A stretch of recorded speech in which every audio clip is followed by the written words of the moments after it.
Assalamualaikum warahmatullahi wabarakatuh, Bu Leni. Waalaikumsalam warahmatullahi wabarakatuh, Pak Asrofi. Gimana kabarnya, sehat? Alhamdulillah sehat Pak Asrofi. Pak Asrofi sendiri bagaimana Pak?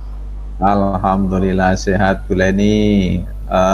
Gini Bu Leni, pada kesempatan kali ini saya akan menjadi supervisor bagi Bu Leni sebagai coach dan nanti yang akan melakukan coaching dengan coachingnya gitu. Namun sebelumnya Bu Leni, terlebih dahulu kita akan ngobrol-ngobrol, kita akan berdiskusi perihal seputar tentang rubrik penilaian yang nanti akan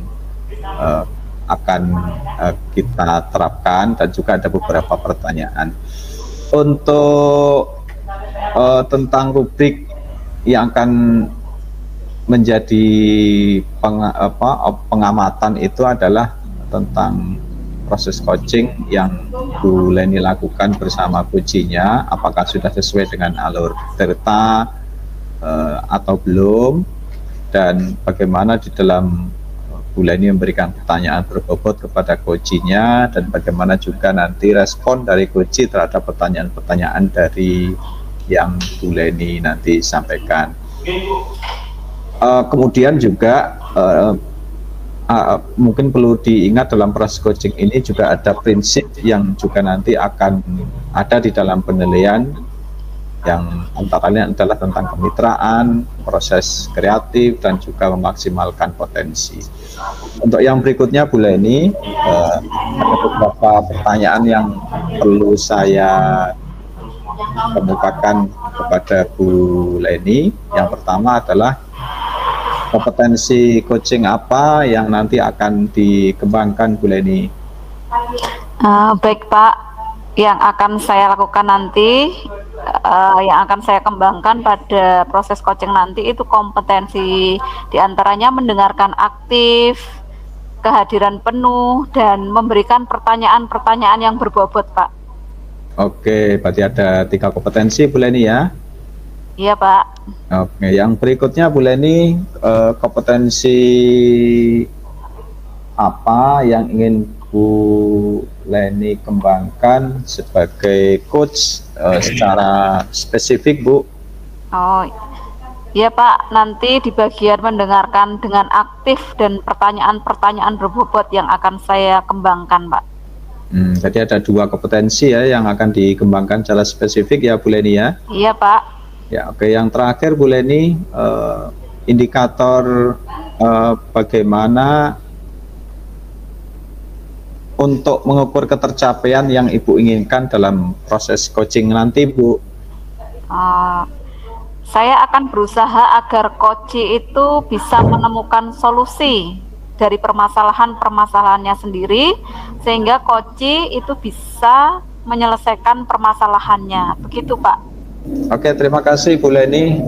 Jadi pada pelaksanaan coaching nanti saya akan melakukan pengamatan atau observasi terhadap coaching yang Ibu lakukan bersama coach ya Bu ya.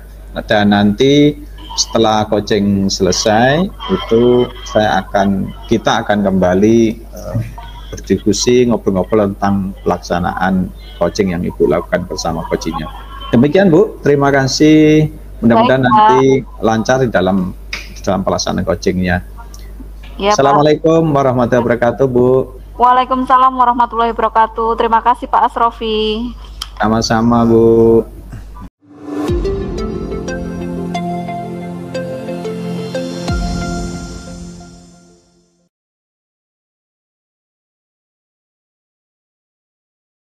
Assalamualaikum warahmatullahi wabarakatuh Pak Anang. Waalaikumsalam warahmatullahi wabarakatuh. Gimana kabarnya? Alhamdulillah baik Bu Leni. Alhamdulillah bisa ketemu lagi Bu Leni. Lama tidak berjumpa ini sama Pak Anang. Kemarin katanya Pak Anang pengen ngobrol-ngobrol sama saya ini. Betul Bu Leni, ya lama kita nggak ngobrol-ngobrol tentang apa ini ya kegiatan siswa lah gitu ya. Oh, sibuk ya Pak pastinya ya di sekolah ya? Ya sedikit Ibu. Oke. Oh ya, jenengan kemarin katanya mau ngobrol masalah apa ini Pak? Kok kayaknya ada sesuatu yang penting? Oh iya ini Bu, siswa kami kebetulan di tahun ajaran ini sedang melaksanakan PKL Bu. Jadi anak-anak kami yang sedang melaksanakan PKL, ada beberapa siswa yang menurut kami itu belum melaksanakan kegiatan dengan baik. Oh, berarti ada beberapa anak yang belum melaksanakan kegiatan dengan baik. Nah, kira-kira apa masalahnya Pak? Kok bisa sampai mereka itu tidak melaksanakan kegiatan dengan baik? Ya, ketika ada dunia usaha dan industri melaporkan tentang kegiatan PKL siswa kami di sana, kemudian kami melaksanakan tindak lanjut, melakukan monitoring ke tempat studi. Ada beberapa siswa yang dalam hal penyesuaian tugas atau penyesuaian job di studi di tempat PKL ada terkendala terkait dengan kemampuan. Itu yang pertama. Yang kedua, ada juga anak yang kurang disiplin menurut penilaian mereka. Jadi masalahnya ketika anak PKL tadi itu ada yang kemampuannya masih kurang ya Pak ya? Ya, menurut pembimbing PKL di tempat studi seperti itu. Oh ya, terus yang masalah yang kedua kedisiplinan ya Pak ya? Betul. Nah, bagaimana Pak itu bisa terjadi seperti itu? Ya, terkait dengan permasalahan yang pertama, kita bisa melihat memang dari awal siswa kemampuannya memang berbeda-beda dalam penguasaan keterampilannya. Ketika kita memberikan pembekalan PKL sebelum mereka berangkat ke tempat studi, setelah kita persiapkan semaksimal mungkin, ternyata memang ada yang dalam menyerap keterampilannya itu agak lambat, sehingga ketika di studi mereka menginginkan mungkin lebih cepat dalam proses penyesuaiannya. Lah ternyata ada satu siswa kemarin yang dalam proses penyesuaian terhadap kerja PKL-nya agak lambat. Nah, oke. Nah, bagaimana itu Pak menurut jenengan untuk masalah kemampuan anak ini sebelum mereka PKL harus bagaimana itu? Ini untuk tahun ajaran depan. Berkaca dari itu, kami akan melakukan persiapan lebih baik lagi. Jadi sebelum mereka merencanakan ke tempat PKL, kami akan melakukan proses pembimbingan awal dulu atau persiapan awal. Yang kemarin kita siapkan hanya kurang lebih 1 bulan ya. Kita mungkin akan memperpanjang lagi. Artinya kalau dalam proses pembelajaran tetap berjalan, tetapi sesuai dengan hasil kunjungan kita ke studi, tentunya kan mempunyai peralatan yang berbeda-beda nih Bu Leni. Ya, ini akan kami sesuaikan dengan kemampuan anak nantinya. Oke. Berarti yang anak PKL ini kira-kira kalau jenengan buat skala kemampuannya mereka untuk diterjunkan ke studi itu, kira-kira kemampuan anak itu posisinya di skala berapa? Kalau kita buat skala 1 sampai 10. Kalau dari seluruh siswa yang PKL kurang lebih di poin 7. Itu merata 7. Ya. Kecuali satu anak tadi. Jadi yang permasalahan pertama kan pada ini ya, pada kesiapan anak yang memang agak lambat penyesuaiannya. Kemudian tentang kedisiplinan ini yang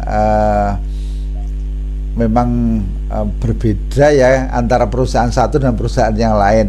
Tapi pada intinya sebenarnya anak itu sudah berusaha untuk menyesuaikan, tetapi aturan dari perusahaan kan ada yang berbeda karena ada yang terbiasa dengan sistem berangkat pagi pulang siang ya, tapi ada yang memasang shift siang kemudian pulang agak sore. Lah ini yang bagi penilaian studi ada yang berangkatnya siang telat berapa menit gitu ya, karena mungkin karena kebiasaan mereka biasanya pagi dan ini agak siang.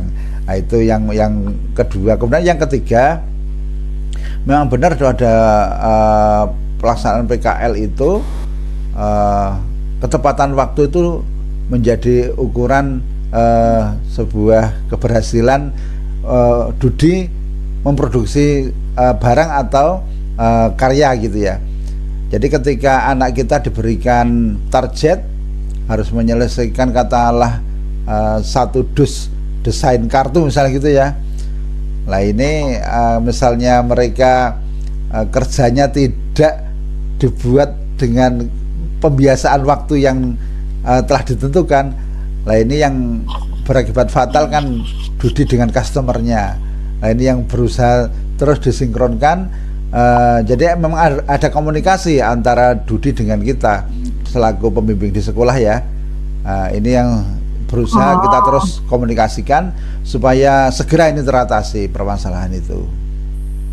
Oh ya, oke Pak. Nah, itu tadi masalah kemampuan ya Pak ya. Betul. Kemudian Pak, tadi jenengan menyampaikan 2 masalah. Yang kedua itu kan tentang kedisiplinan anak. Nah, kira-kira nah bagaimana menurut Pak Anang tentang kedisiplinan tadi untuk lebih meningkatkan kedisiplinan mereka, apa yang perlu dilakukan oleh Pak Anang dan timnya? Yang pertama, pada posisi sekolah ketika anak mau berangkat PKL, ini menjadi perhatian khusus kita. Kita harus tahu pola kerja mereka, pola kerja Dudi. Bahwasanya di Dudi itu pekerjaannya tidak selalu dimulai dari pagi hari, tapi ada yang siang hari, dan ini harus kita sosialisasikan pada anak didik kita supaya nanti ada persiapan. Mereka harus siap diposisikan berangkat pagi, berangkat siang gitu ya. Kemudian yang tentang kedisiplinan ketepatan waktu menyelesaikan sebuah proyek, nah ini juga menjadi tantangan kami. Kami harus menyosialisasikan ini pada anak-anak didik kami supaya memang betul-betul siap, karena nanti berkaitan dengan customer kalau di Dudi ya, jangan sampai kecewa mereka. Oh ya, bagus Pak. Oke, nah setelah tadi yang Pak Anang sampaikan, apa yang sudah Bapak lakukan? Ya. Nah, coba mungkin Bapak bisa mengingat-ingat lagi.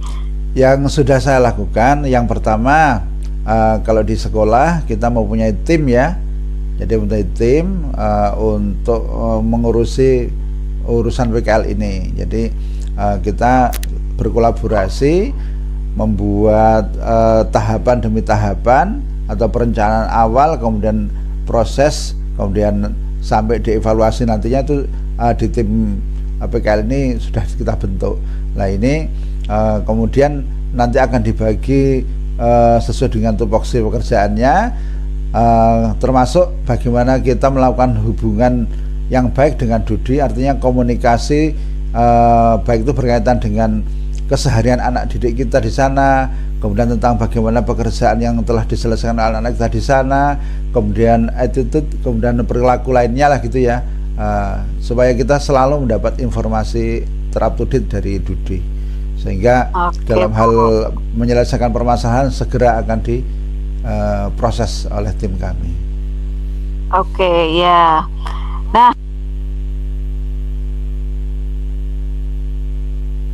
maaf Bu, suaranya terputus Ibu.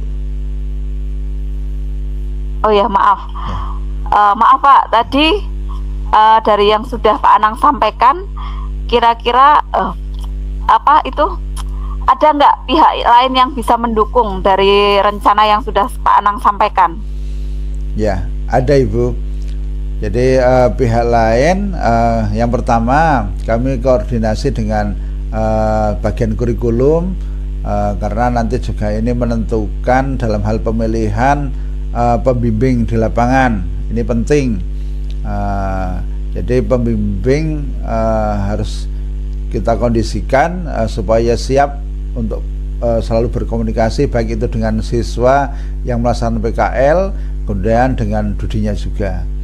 Kemudian selain itu kita juga selalu koordinasi dengan kepala sekolah dan waka yang terkait, supaya dalam proses pelaksanaan PKL ini benar-benar dapat berjalan dengan baik, meminimalisir permasalahan-permasalahan yang ada.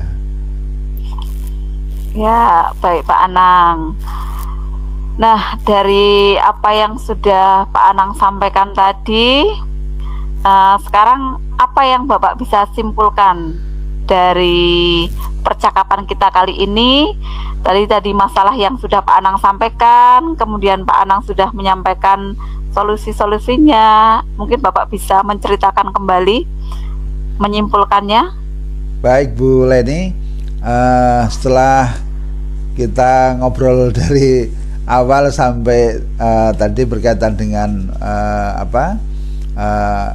siapa aja yang terkait dalam kegiatan PKL tersebut, kemudian kami simpulkan atau saya simpulkan bahwasanya dalam pelaksanaan PKL itu membutuhkan tim yang baik.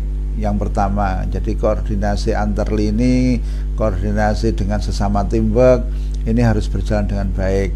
Yang kedua, proses pembimbingan anak ini penting sekali. Jadi mempersiapkan dari awal sebelum mereka terjun ke lapangan, ke tempat judi, itu harus dipikir secara masak. Jangan sampai kita asal memilih kelompok atau memilih siswa untuk diterjunkan tempat judi tanpa ada persiapan, karena nanti akan berakibat fatal dalam hal pelaksanaan kerja di judi. Jadi jangan sampai satu, hubungan kita dengan judi nanti juga kurang harmonis ya, terkait dengan ketidaksiapan siswa kami. Kemudian yang berikutnya, kita harus selalu menjaga komunikasi yang baik, baik itu kita dengan siswa dan kita dengan judi. Nah, itu Bu Leni. Oke, Pak Anang, menarik sekali ya diskusi kita hari ini. Apa yang Bapak rasakan setelah diskusi? Alhamdulillah senang banget ini Mbak Leni, Bu Leni ya, dengan pertemuan kali ini saya bisa sharing ilmu tentang PKL dan saya dapat memperoleh kesimpulan bahwasannya dalam pelaksanaan PKL ini butuh perhitungan yang masak, butuh perhitungan yang bagus. Jangan sampai nanti yaitu akibatnya kurang baik ya, baik itu terhadap siswa kami maupun terhadap judi. Iya, betul sekali Pak Anang. Alhamdulillah, semoga tadi apa saja rencana yang sudah Pak Anang sampaikan itu bisa terlaksana, bisa bekerja sama dengan tim yang solid sehingga nanti untuk PKL kedepannya itu bisa lebih baik lagi. Betul Bu Leni, terima kasih. Terima kasih. Alhamdulillah. Mungkin cukup sampai di sini ya Pak Anang ya. Lain waktu kita bisa ngobrol-ngobrol lagi. Untuk melanjutkan. Masih kangen sebenarnya nih Bu. Ya. Oke, terima kasih Pak Anang. Baik, terima kasih. Assalamualaikum warahmatullahi wabarakatuh. Waalaikumsalam warahmatullahi wabarakatuh.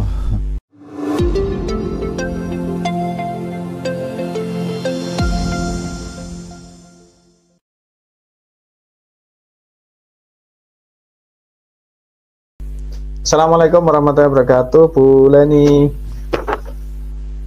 Iya Pak. Waalaikumsalam warahmatullahi wabarakatuh, Pak Asrofi. Ya, oke. Gimana kabarnya, sehat? Alhamdulillah sehat Pak. Oke, terima kasih Bu Leni. Bu Leni tadi sudah melakukan coaching. Bu Leni sebagai coachnya dan Pak Anang sebagai coachinya. Maka kemudian pada kesempatan kali ini kita akan melakukan diskusi berkaitan dengan kegiatan pasca supervisi yang sudah dilakukan oleh Ibu. Ada beberapa hal yang perlu kita diskusikan Bu Leni. Yang pertama adalah Bu Leni tadi apa yang sudah dilakukan kepada coachingnya berarti ya? Iya. Apa saja Bu yang tadi sudah dilakukan ya? Oh ya, tadi yang sudah saya lakukan itu tadi tentunya sudah menjalankan alur tirta ya Pak ya, dari proses coaching tadi.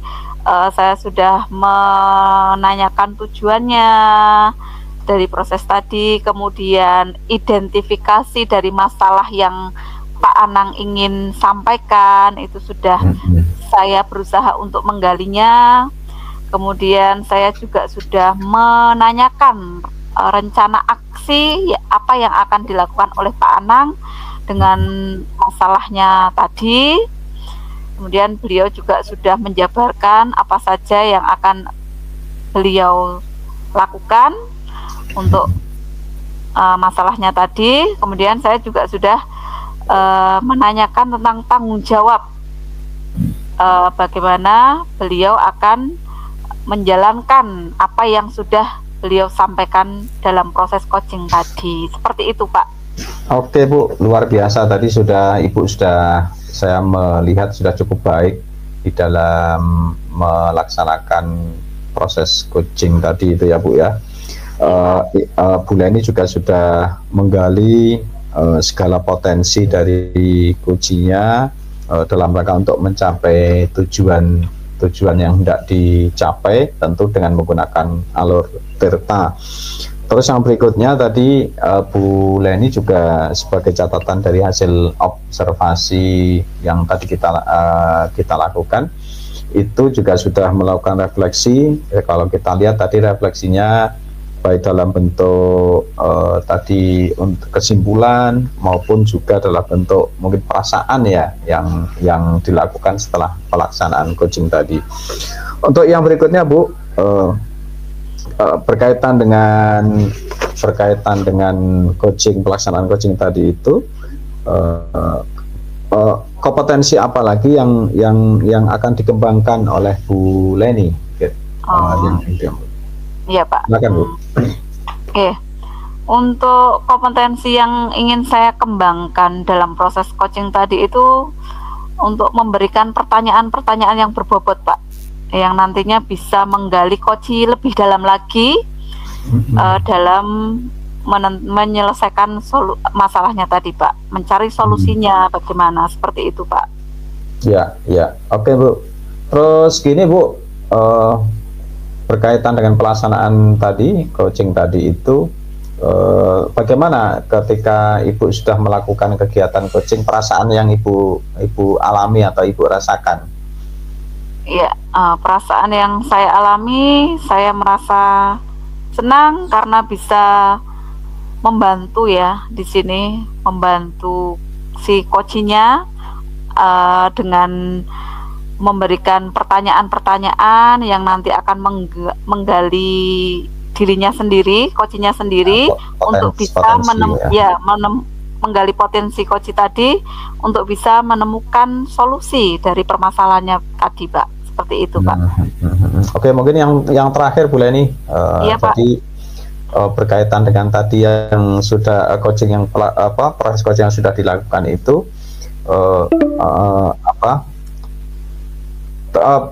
pada dasarnya tadi sudah cukup baik, cukup hidup. Ibu juga sudah secara maksimal menggali potensi yang ada di dalam coachingnya. Namun barangkali sebagai masukan dari saya itu karena mungkin ada beberapa ketika kita asik menanya atau menggali potensi, terkadang kita lupa, kita menggunakan diksi-diksi misalnya seperti kira-kira dan sebagainya. Oh iya, baik, Pak. Ya. Oke. Mungkin kedepannya akan saya perbaiki lagi ya. Saya akan berusaha untuk memperbaiki diri. Ya. Betul. Oke, terima kasih, Bu. Itu sekedar obrolan kita dalam kegiatan pasca supervisi, Bu. Mungkin nanti lain kali bisa kita sambung kembali, Bu, ya, sehingga kita bisa ya senantiasa akan selalu meningkatkan kualitas diri kita. Terima kasih, Bu Leni. Sami-sami, Pak. Terima kasih, Pak Asrofi. Ya, assalamualaikum. Waalaikumsalam.